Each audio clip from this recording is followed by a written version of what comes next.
Buenos días, familia, espero que te sientas bienvenido esta mañana. Somos la Iglesia de Cristo en Guadalajara y es un privilegio para mí el poder compartir esta mañana a nuestro devocional, nuestra clase.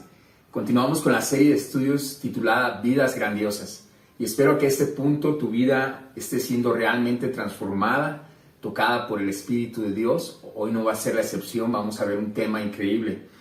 Y mira, algo que yo puedo ver, a diferencia de otros años, a veces tocábamos temas acerca del amor y el siguiente domingo veíamos un tema acerca del perdón y tocábamos temas que eran de importancia, que queríamos ser transformados en nuestra vida. Pero este año 2021 hemos decidido hacer series de estudios y estamos iniciando el segundo mes, la quinta clase de Vidas Grandiosas. Cuando nosotros hacemos eso, quiero que te imagines una persona que de repente quiere cambiar en 15 días, pero de repente cambia de hábito y hace algo diferente a los siguientes 15 días, y a la semana ya se fastidió y hace algo diferente a la semana. En realidad no ve una transformación o un impacto en cualquier área de su vida. Pero lo que hemos hecho es por este año tomar una área, desglosarla y trabajarla por los siguientes 2 meses con una serie de estudios, y ha sido impactante. El día de hoy yo quiero compartirte una clase que se llama Las cualidades de un siervo efectivo. Esta es la parte 1 de 2 clases y espero que sea de mucho beneficio para tu vida. ¿Cuál es el objetivo de esta clase esta mañana? Bueno, pues es aprender cuáles son las cualidades de un siervo efectivo. Si no poseo alguna de esas cualidades, ¿cómo puedo desarrollarlas y cómo puedo ser más efectivo? Quiero que pienses primero que nada que muchos de los retos y de los temas que vamos a hablar esta mañana se experimentaron en la iglesia del primer siglo. Quiero que pienses que ellos primero que nada eran una iglesia que cuando nuestro Señor Jesucristo resucitó eran aproximadamente 120 discípulos. Llega Pedro con un poderoso mensaje el día del Pentecostés, narrados en Hechos 2:36, y de un día para otro la iglesia de ser 120 discípulos tiene un sorprendente crecimiento. Eran 3,120 discípulos. Quiero que te imagines que, por ejemplo, si tú te estás en una reunión de 50 personas, 60 personas aproximadamente, y que el domingo ahora tienes que ser el anfitrión no solamente para esas 60 personas, sino para 1,560. Obviamente cambiaría el modo de organización, las sillas no nos darían abasto, ¿quién va a recibir a los invitados? Tenemos suficientes baños para que las señoras, los niños pasen a utilizarlos, y obviamente la logística y todo lo que esto incluye pues cambia, ¿no? Y eso fue uno de los desafíos que nuestros hermanos en el primer siglo vivieron.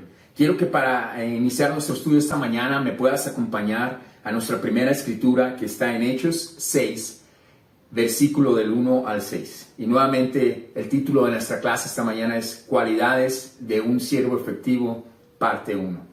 Fíjate lo que estaba sucediendo. Hechos 6, versículo del 1 al 6.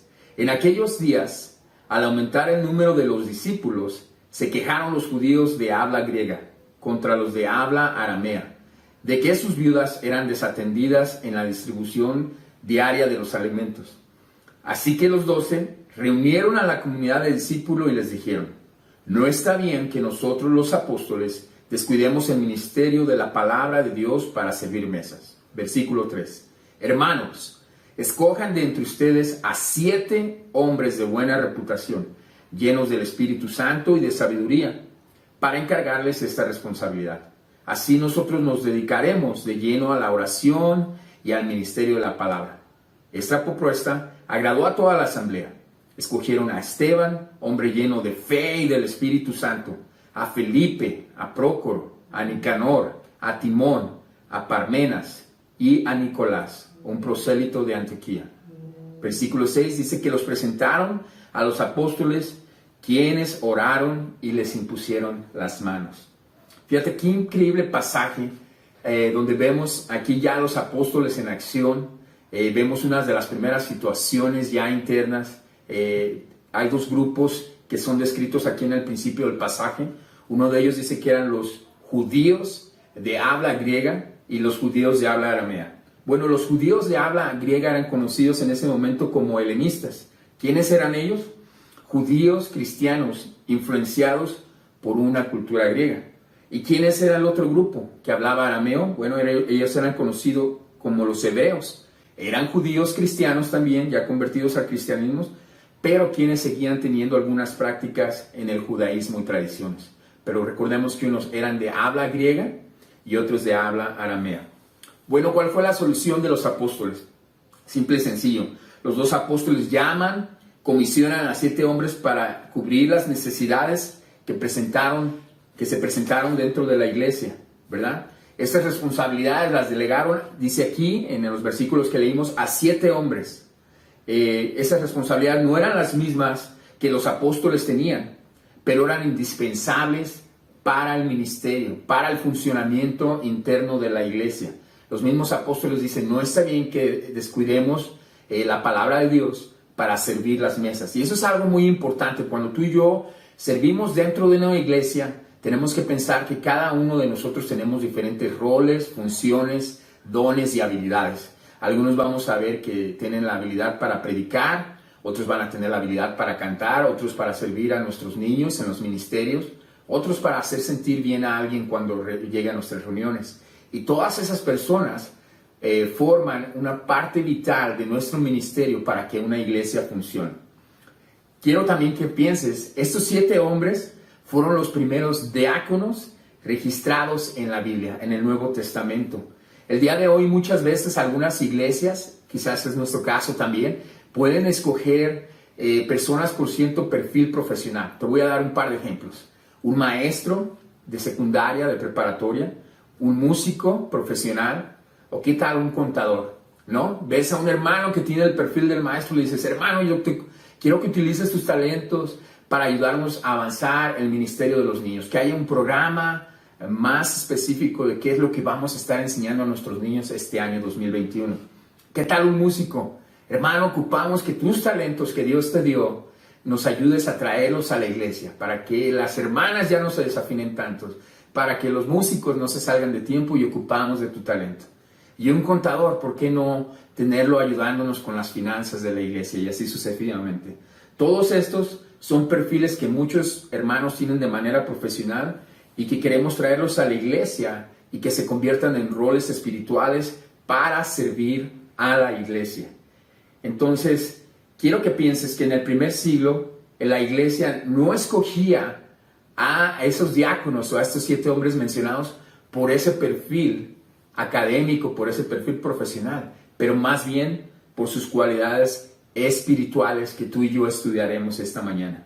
En el griego, la palabra diácono significa correr o aquel que actúa con rapidez. Es decir, un diácono, si tú eres un diácono de alabanza, si tú eres un diácono en el ministerio de los niños, si eres un diácono en la mesa directiva, tú eres un hombre o una mujer que está dispuesto a correr con rapidez o actuar con rapidez para que las necesidades de la iglesia se satisfagan. Por lo tanto, la función de un diácono es de proteger la armonía dentro del cuerpo, pero también de mantener el orden y las necesidades cubiertas del cuerpo de Cristo.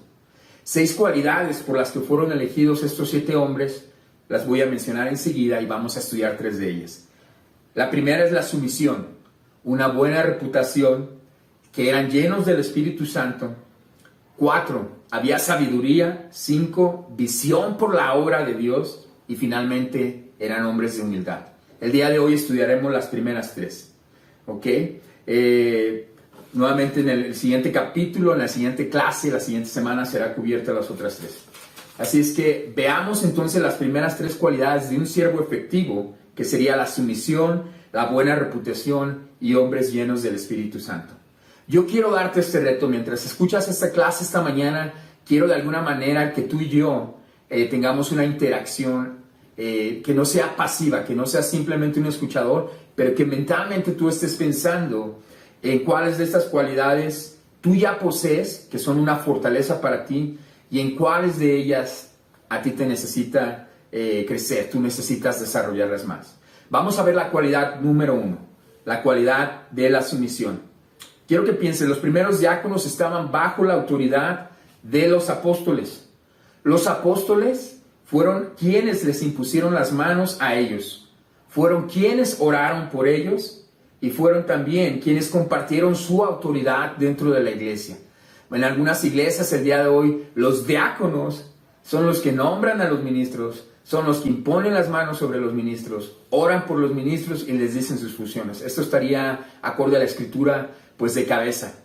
Así es que mejor sigamos el ejemplo que el libro de los Hechos nos deja, que obviamente Dios tiene planeado y diseñado su iglesia de esa manera. Los apóstoles imponen las manos, oran y comparten su autoridad con los diáconos para que ellos tengan un buen desarrollo y tengan una manera de llevar a cabo su función dentro de la iglesia, ¿verdad? Entonces, ¿qué era un apóstol a diferencia de un diácono? Bueno, el apóstol se dedicaba a la oración, era al ministerio de la palabra. Ellos predicaban el evangelio a aquellos que todavía no habían sido convertidos, pero también bautizaban a aquellas personas que estaban llegando a los pies de Cristo. Es decir, esa era la función de los apóstoles, el invertirse en las personas, el orar, el ministrar y el predicar. Esa era parte de la preparación. Quiero que veas qué significa la palabra apóstol. La palabra apóstol es literalmente el enviado. Y ellos cumplían a la perfección la descripción de esta palabra. Ellos habían sido enviados por Jesús, por el Espíritu Santo, a predicar las buenas nuevas. En contraste, un diácono, su función es más enfocado a las necesidades de los creyentes, es decir, la parte interna de la iglesia. Corrían cosas prácticas dentro de la misma, eran sí hombres de oración, claro, estudiantes de la palabra, tenían conocimiento de la palabra de Dios, pero no necesariamente la predicación era una de sus funciones primordiales.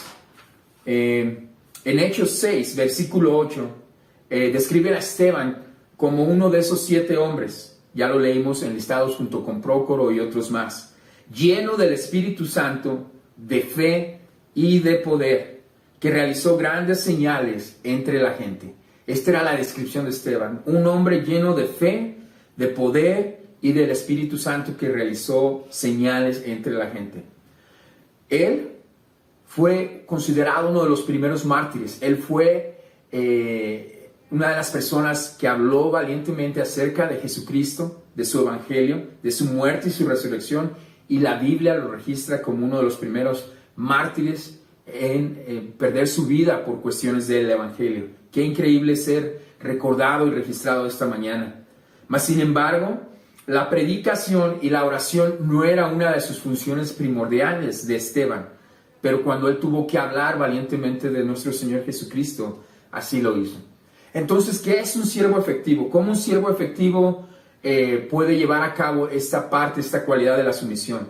Bueno, siempre se someten su voluntad a la dirección y la autoridad de otros, entendiendo que la autoridad más alta siempre será nuestro Señor Jesucristo, siempre será Jesús mismo. Cuando aprendemos a someternos tú y yo a la autoridad de otros, es cuando en realidad podemos ser esos siervos efectivos que describe la Biblia. Mira, en este momento se me viene a la mente el año pasado, febrero 23 desde 2020, sin saber que íbamos a estar viviendo todo esto de la pandemia. Me acuerdo, celebramos el 30 aniversario de la Iglesia de Cristo en Guadalajara. Fue un evento increíble. Pero ¿sabes algo que tuvo de particular ese evento? No sé si recuerdas, nuestro hermano Frank Botello tuvo la oportunidad de predicar, nos dio un mensaje increíble. Él acababa de regresar de Yakarta, nos habló un poquito de allá. Pero el encargado de toda la logística fue nuestro hermano Fer Ávila. Y Fer Ávila hizo un increíble trabajo acomodando diferentes grupos y equipos. Unos eran encargados de los globos, la decoración, la mantelería. Otros de la logística de los alimentos. Hubo café, no sé si te acuerdas, panecitos. Otros más de la música. Llegó el mariachi, estuvimos muy contentos. Y finalmente yo tuve la oportunidad de servir en la alabanza y otros ministerios, ¿no? Había un dron tomando fotografías, había hermanos sirviendo de diferentes maneras. Cada uno de nosotros que sirvió en ese evento tenía un entendimiento. Yo estoy bajo la autoridad en este momento de mi hermano Fer Ávila. Él me va a dar dirección y yo entiendo que cualquier idea que yo pueda aportar al grupo para que este evento se lleve de mejor manera, necesito llevarla a la autoridad de mi hermano Fer Ávila. Pero él a su vez estaba sometido a la autoridad de Frank Botello, quien es nuestro líder congregacional, discipula las diferentes regiones e iglesias aquí en Guadalajara, en Colima, Guanajuato, Zacatecas, Tepic y La Barca. Pero a su vez Frank entiende que la última autoridad es Jesucristo mismo. Es decir, porque Él está sometido bajo Jesús, Fer puede someterse bajo Frank y cada uno de nosotros podemos someternos y llevar un papel de diácono y de sirvientes o siervos dentro de la iglesia de manera eficaz y eficiente. ¿Cuál sería lo opuesto a esto? Un individuo rebelde que sirviera por un tiempo y de manera periódica, pero cuando algo no se alinea a su manera de pensar o de sentir, dejará el trabajo tirado. Un individuo o un siervo rebelde. ¿Los has visto? No, es que a mí el mariachi no me gustó. Mejor me hubieran dicho a mí, yo conocí el mariachi mejor de por ahí, de Tepa. No, es que a mí no me gustó mucho la decoración, ese color de los globos que escogieron como que no iba con el tema. No, es que a mí el café creo que hasta me dio acidez. ¿Los has escuchado, esos siervos rebeldes que cuando no se hace la cosa a su manera terminan tirando la toalla, dejando tirada la chamba y alguien más tiene que venir y continuar el trabajo? ¿Sabes por qué pasa? Tristemente no podrán ser siervos efectivos para ayudar a otros a crecer en su fe o depender del Espíritu Santo. Y simplemente eso sucede porque ellos no están dependiendo en sí del Espíritu Santo para llevar a cabo su función o su labor. La frase célebre que todos conocemos: nadie puede dar lo que no tiene. Ellos no pueden dar una dirección espiritual porque ellos mismos no están dependiendo del Espíritu Santo. La confusión en el mundo: se piensa que si eres sumiso significa ceder a todo, o ser débil, o ser agachón. Oye, ¿vas a venir a la reunión? No, es que me dijeron que si me podía quedar 2 horas más y es que pues me voy a quedar a trabajar. Oye, pero tú ya tenías un compromiso. Sí, pero... Y confundimos que como en el mundo el ser sumiso es ser débil. No, el jefe te dijo, te quedas 2 horas más, no me importan tus compromisos personales. Traemos esas ideas o pensamientos a la iglesia y creemos que el ser sumiso es ser una persona débil o que no expresa sus ideas. Pero el contraste es con Dios. La sumisión es entender que Dios ha otorgado cierta autoridad y responsabilidad en un individuo para dirigir su pueblo y a Él pedirá cuentas. Esa es la sumisión de manera espiritual, es desde una perspectiva de Dios. La sumisión y la fe también va de la mano. Si no creemos que Dios va a proveer, que Dios va a protegernos, que va a cuidarnos de cualquier situación y circunstancia, difícilmente podemos o estar dispuestos a rendir nuestra vida a su voluntad. ¿Ves cómo es importante tener la sumisión y nuestra fe de la mano? Es súper importante porque eso demuestra nuestra dependencia de Dios y nuestra confianza en Él. Los primeros diáconos estuvieron dispuestos a dejar que los apóstoles hicieran su función y ellos tomar su función o su rol de servicio dentro de la iglesia. Es decir, ellos no dirigían la iglesia, los diáconos no dirigían la iglesia, pero sí ayudaban a resolver problemas que se presentaran dentro de la iglesia. Es muy diferente. Dejaban a los apóstoles hacer su chamba y los diáconos hacían la misma. Como siervos de Cristo, tú y yo estamos llamados a someternos al liderazgo de la iglesia y del Espíritu Santo para cumplir nuestro rol dentro de la misma. Repito, someternos al liderazgo de la iglesia y del Espíritu Santo para así poder tú y yo poder cumplir nuestro rol de manera efectiva. Mira, quiero leerte en Mateo. Vamos a Mateo 8. Vamos a leer del versículo de 5 a 10. Es un pasaje que muchos de nosotros conocemos y nos llena de fe y nos reta. Mateo 8, 5. Al entrar Jesús en Capernaum se le acercó a un centurión pidiendo ayuda. Señor, mi siervo está postrado en casa con parálisis y sufre terriblemente. Iré a sanarlo, respondió Jesús. Señor, no merezco que entres bajo mi techo, pero basta con que digas una sola palabra y mi siervo quedará sano, porque yo mismo soy un hombre sujeto a órdenes superiores y además tengo soldados bajo mi autoridad. Le digo a uno, ve y va, y le digo a otro, ven y viene. Le digo a mi siervo, haz esto y lo hace. Versículo 10. Al oír esto, Jesús se asombró y dijo a quienes lo seguían, les aseguro que no he encontrado en Israel a nadie que tenga tanta fe. Qué increíble ver la fe del centurión. Pero ¿por qué el centurión diría que no es digno? ¿Entendería acaso la supremacía, el poder, el estatus de Jesús en un nivel jerárquico, si tú quieres, hasta un inclusive militarizado, entendiendo, si yo soy capitán, si yo soy un centurión, él está por encima de cualquier general, de cualquier comandante supremo de cualquier nación? Ese es Jesús. Y por eso él mismo entendió, yo no soy digno, Jesús, de recibirte en mi casa. Yo no soy digno, Señor. ¿Cuál era la cualidad que demostró el centurión al hacer esto? Sumisión. Sumisión. Jesús está arriba y yo abajo. Él es santo y yo no lo eres. Él es digno, yo no. Él es perfecto, yo soy imperfecto. ¿Y cómo fue que el centurión demostró su fe, como dijo en el versículo 10 Jesús? Bueno, pues confiando plenamente en Jesús, confiando su fe. En el versículo 8, dijo eso. Yo confío plenamente en ti, Jesús. No es necesario que vayas a mi casa a sanar a mi siervo. Ahora, veamos la segunda cualidad de un siervo. Esa cualidad es la cualidad de la buena reputación. Ya hemos estudiado la cualidad de la sumisión, ahora veremos la cualidad de la buena reputación. Mira, una frase que escuché recientemente es que cuida tu carácter y tu reputación se cuidará a sí misma. Repito, cuida tu carácter y tu reputación se cuidará a sí misma. El tener una buena reputación es indispensable y por eso debemos tener cuidado de nuestro carácter. En Hechos 6:3, los diáconos fueron escogidos primero que nada porque eran hombres de buena reputación. ¿Recuerdas? Eran hombres de buena reputación. Su carácter era ejemplar y su integridad era muy alta. Una buena reputación es algo en que todos deberíamos buscar e invertirnos. Esto no significa que le vamos a agradar a todo el mundo o que todo el mundo va a estar de acuerdo con nosotros, de hecho. No significa eso.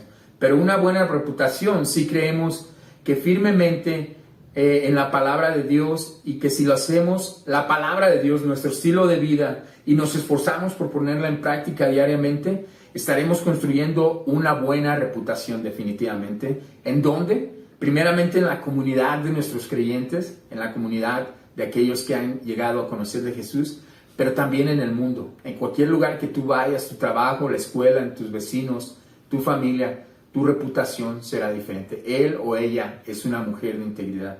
Él o ella es una mujer que tiene valores y principios.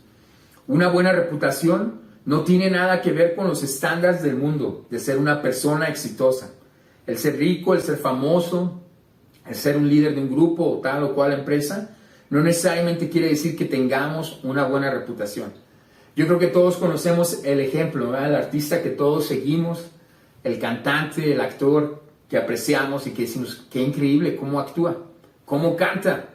Me gusta cómo ejecuta musicalmente cada nota en el piano, en la batería, ¿verdad? Yo puedo pensar en algunos de ellos que sus vidas tristemente han sido expuestas al público porque son pues imágenes públicas y en el escenario son increíbles, pero cuando bajan en el escenario tristemente sus vidas son destrozadas, llenos en la drogadicción, con deudas, en situaciones de adulterio, una doble vida, hijos regados por aquí o por allá, drogas y demás.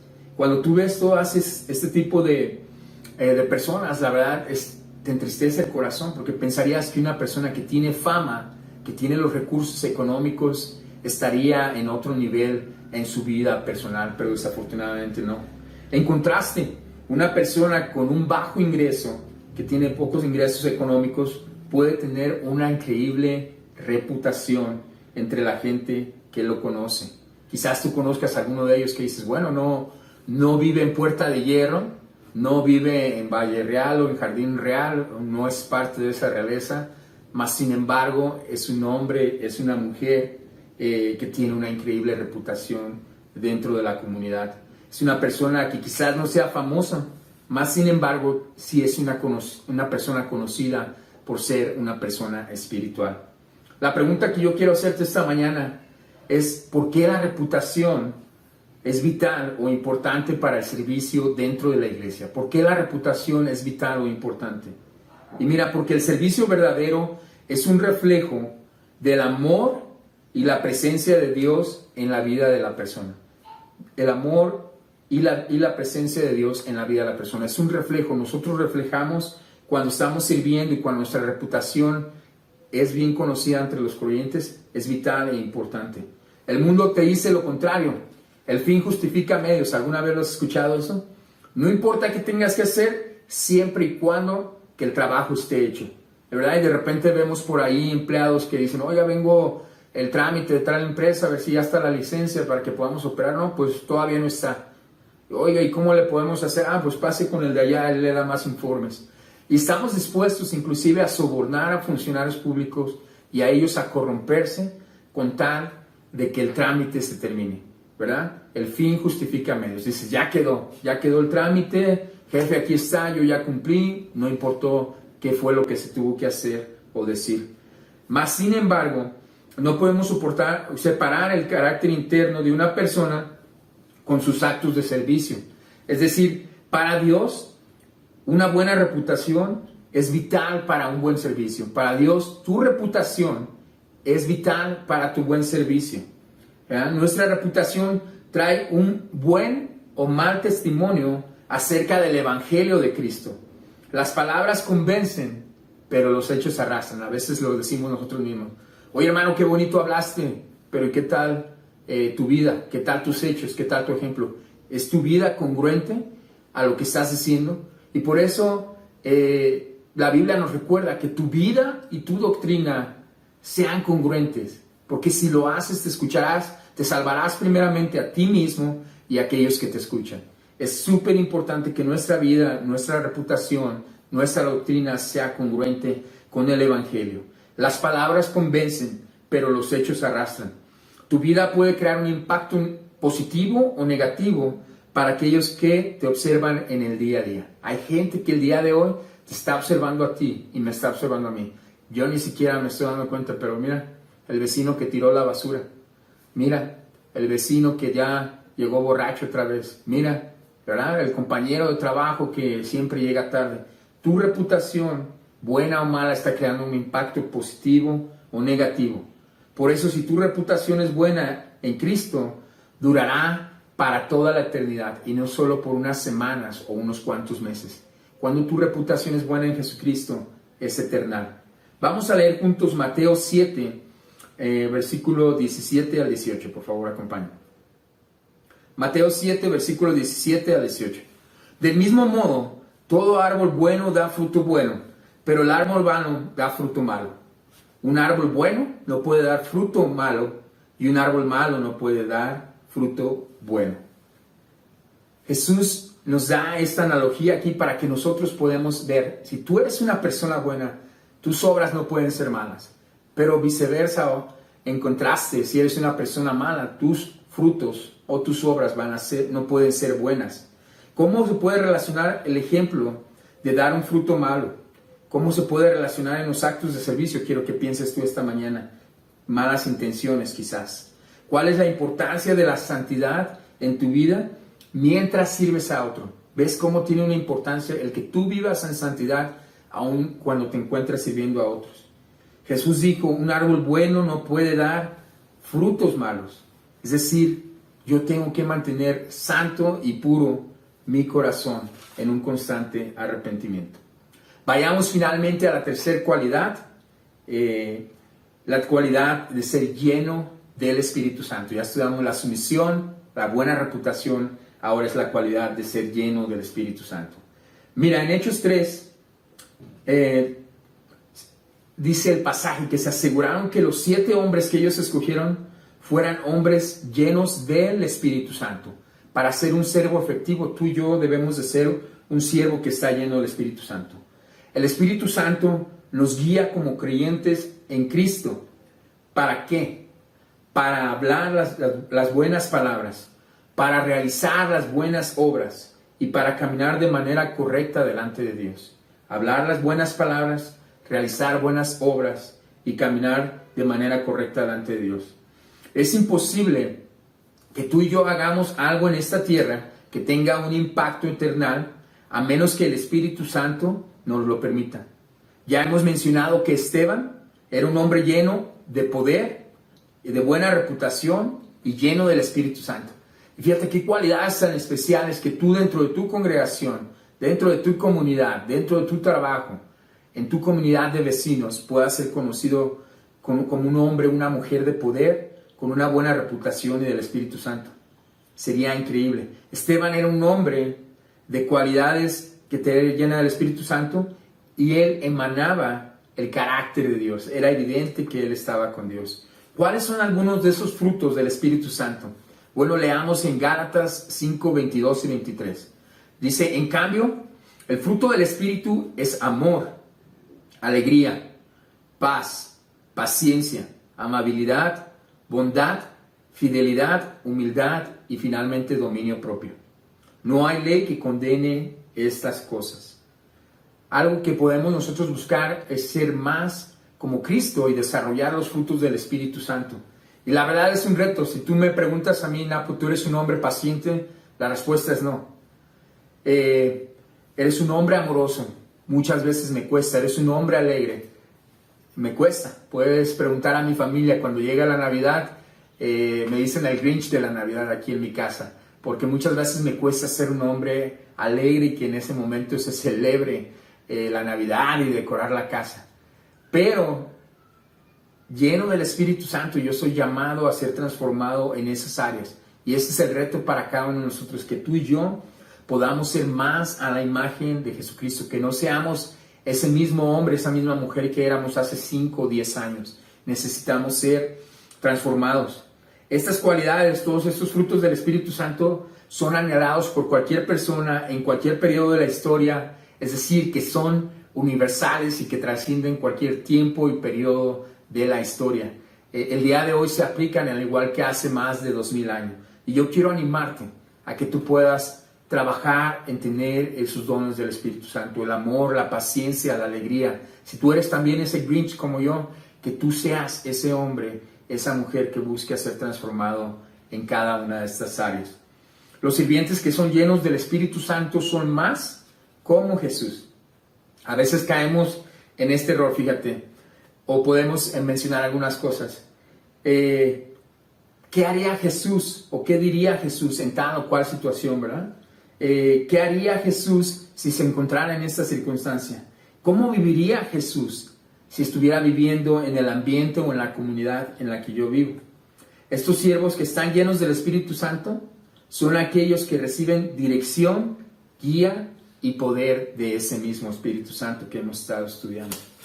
Como creyentes en Cristo, a veces cometemos el error de decir, si Jesús estuviera aquí, si Él estuviera aquí, sabría qué hacer con tal o cual situación en mi vida personal, en mi vida sentimental, en mi vida laboral. Pero yo quiero decirte algo, te tengo una buena noticia esta mañana. Jesús está aquí. Jesús habita dentro de ti y de mí. ¿Verdad? Muchas veces cantamos inclusive la canción de Cielos y Nubes. En la parte del coro dice, yo sé que Cristo está aquí y vive hoy. Habita en mi corazón. Nunca más estaré solo porque Él prometió no dejarme jamás. Si tú y yo vivimos con esa convicción de que Cristo está aquí y habita en mi corazón, habita en mi vida, yo tengo ese poder, tú tienes ese poder y podemos tomar decisiones de hablar lo que Jesús hablaría, tomar la decisión que Jesús tomaría y comportarse de la manera que Él lo haría. ¿Por qué? Porque Jesús vive en mí. Amigos, si tú nos estás visitando esta mañana, yo quiero invitarte a gozar de una relación personal con el Espíritu Santo. No todo es amor y dulzura, pero definitivamente las personas que somos parte de esta congregación podemos darte testimonio de quiénes éramos antes de conocer de Jesús y el impacto y el amor que nos ha transformado en nuestras vidas. Yo quiero invitarte a estudiar la Biblia. Tenemos una serie que llamamos Principios Básicos. Son 9 estudios muy básicos, como dice la palabra misma, que te ayudarán a conocer más de Dios. Yo quiero animarte e invitarte esta mañana que tú puedas acercarte a estudiar la Biblia. Y si lo estás haciendo, que continúes. Si vas a mitad del camino, si vas en el segundo estudio, si estás por tomar la decisión de bautizarte, que no te rindas. Para terminar, cualquier persona que desee servir y amar a otros con sus propias fuerzas terminará cansado y quemado, desanimado y tristes en las situaciones del día a día. ¿Has visto alguna vez algún líder de charla desanimado, cansado, frustrado con las situaciones que vive dentro de su familia o grupo pequeño espiritual?